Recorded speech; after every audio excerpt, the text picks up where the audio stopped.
আজকে বহুল আলোচিত ওয়ারেন্ট অফ প্রেসিডেন্সের যে রিভিউ পিটিশন ছিল সেই রিভিউ পিটিশন শুনানির পর আপিল বিভাগ আজকে আদেশের জন্য 1 নম্বর আইটেম হিসেবে তালিকাভুক্ত ছিল। সেখানে আমরা এডিশনাল গ্রাউন্ড নিয়েছিলাম, 2টো এডিশনাল গ্রাউন্ড আজকে আমরা জমা দিয়েছি। সেটার উপরে রিভিউ লিভ গ্রান্ট হয়ে এটা এখন সিভিল অ্যাপিল হবে। সেই সঙ্গে মাননীয় আদালত এই মামলাটি 4 নভেম্বর 1 নম্বর আইটেম হিসেবে কার্যতালিকায় অন্তর্ভুক্ত করার নির্দেশ দিয়েছেন এই মামলাটির গুরুত্ব বিবেচনায়। মূলত এই মামলাটি প্রথম শুরু হয়েছিল হাইকোর্ট ডিভিশনে 2006 সালে রিট পিটিশন নাম্বার 11,685। তারপর হাইকোর্টের জাজমেন্ট হওয়ার পর সেখানে 8টা ডিরেকশন দেওয়া হয়েছিল, যেই ডিরেকশনে ওয়ারেন্ট অফ প্রেসিডেন্সের যে পরিবর্তনটা করা হয়েছিল সেটা অ্যাপিলেট ডিভিশনে যখন সিভিল অ্যাপিল হয় তখন অ্যাপিলেট ডিভিশন সেই 8টাকে মডিফাই করে 3টাতে করেছিল।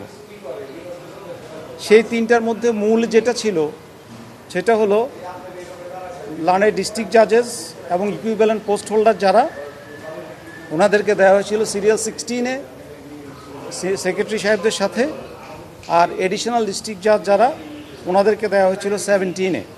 এছাড়া রায়ের বডিতে কিছু অবজারভেশন ছিল, সেগুলো বলা হয়েছিল সেগুলোর উপর দৃষ্টিপাত করা হয়।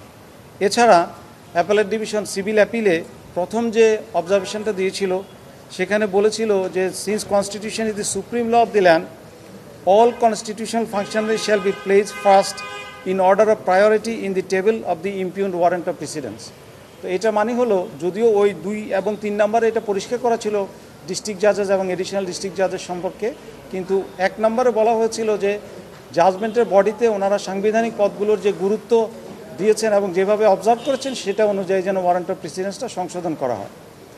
আমরা প্রজাতন্ত্রী বাংলাদেশ সরকারের ক্যাবিনেট ডিভিশন বা ক্যাবিনেট সেক্রেটারির পক্ষে আমরা রিভিউ পিটিশন দায়ের করি। এই রিভিউ পিটিশনটা দায়ের করা হয়েছিল 2017 সালে এবং সেটা শুনানি হলো 2025-এ। শুনানির অনেক দীর্ঘ শুনানির সময়, যেটা আপনারা ইতিমধ্যে জানেন, শুনানির পর আমরা বলেছিলাম যে এই ওয়ারেন্ট অফ প্রেসিডেন্স একটা সিরিমোনিয়াল বিষয়, এটা দিয়ে রাষ্ট্রের কারো কোনো মর্যাদা নির্ধারিত হয় না, এটা শুধু রাষ্ট্রীয় অনুষ্ঠানগুলোতে কে কোথায় বসবে সিরিমোনিয়াল। যদিও ইতিপূর্বে একটা অ্যামেন্ডমেন্ট করা হয়েছিল যে কারণে এই প্রশ্নটা এসেছিল যে এটা কি শুধু সিরিমোনিয়াল কিনা, কিন্তু পরবর্তীতে সেই অ্যামেন্ডমেন্ট ঠিক করে দেওয়া হয়েছে, অ্যামেন্ডমেন্ট করে যে এটা শুধু সিরিমোনিয়াল পারপাসে।